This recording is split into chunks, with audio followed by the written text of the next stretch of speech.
سلام، اومدیم با یه خبر دیگه از دستگیری ناخنکارهای زیرزمینی. با ما همراه باشید.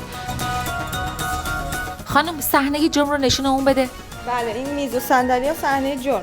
دقیقاً کجا؟ شما کجا میشستی؟ این صندلی هر کدوم خالی بود، من اینجا میشستم. وقت مشتریات کجا میشستن؟ روبروی ما هر کدوم خالی بود، مشتری ها میشستن. خب برامون قشنگ توضیح بده ببینیم چطوری این کارو انجام میدادی. هیچی دیگه، من روزایی که سالن خلوت بود اون موقع بهشون نوبت دادم، می اومدن از داخل این کشوها پودر برمی‌داشتم، این سوهان دستی استفاده می‌کردم، کارشون رو انجام دادم. سوهان دستی‌ها و پودراتو از کجا تهیه می‌کردی؟ خودمون تو زیر زمین درست می‌کردیم.